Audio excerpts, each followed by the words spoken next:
جرابوں پر مسح کرنے کا حکم، کیا جرابوں پر مسح کرنے سے پورا وضو ہو جاتا ہے یا نہیں؟ جبکہ اکثر جہاں ہم جاب کرتے ہیں وہاں بار بار جوتے اتارنا یا جرابیں اتار کر پاؤں دھونا مشکل ہوتا ہے۔ خرم صاحب کویت سے۔ یہ بھی 15ویں صدی کی ایک بدعت ہے جس کا اس صدی سے پہلے کہیں کوئی ثبوت نہیں ملتا کہ عام جرابوں پہ بھی لوگ مسح کرنے لگیں، اور بعض علماء نے اس کے جواز کا فتویٰ دیا ہے، لیکن یہ اجماع امت کے خلاف ہے۔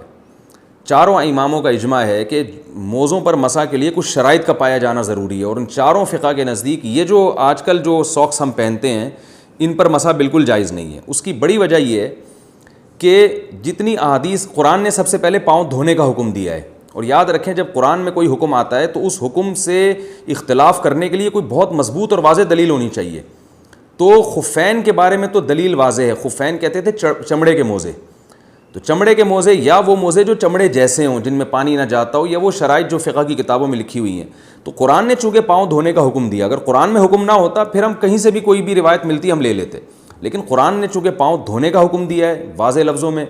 تو اب وہ متواتر قطعی ہے، اس سے انحراف انہی خاص شرطوں کے ساتھ کیا جائے گا جن پر بالکل واضح اور صریح احادیث موجود ہوں۔ تو واضح اور صریح احادیث صرف خفین کے بارے میں ہیں، اور خف عربی میں کہتے ہیں یہ جو چمڑے کے موزے ہوتے ہیں ان کو خف کہا جاتا ہے۔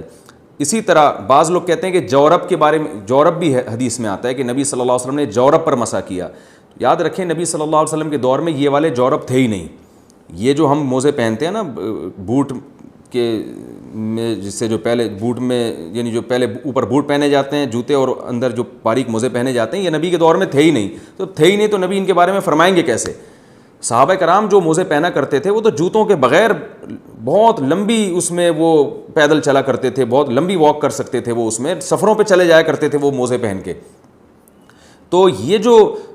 آج کل کے موزے ہیں یہ نبی صلی اللہ علیہ وسلم سے اس کا ثبوت ہی نہیں ملتا، تو اس کے بارے میں احادیث خاموش ہیں، تو اس لیے اس کے بارے میں یہ فیصلہ کرنا کہ اس پر بھی مسح جائز ہے یہ کسی بھی حدیث میں نہیں ملتا، کیونکہ جورب کا جو تذکرہ حدیث میں آتا ہے تو جورب خفین کو بھی کہا جاتا ہے،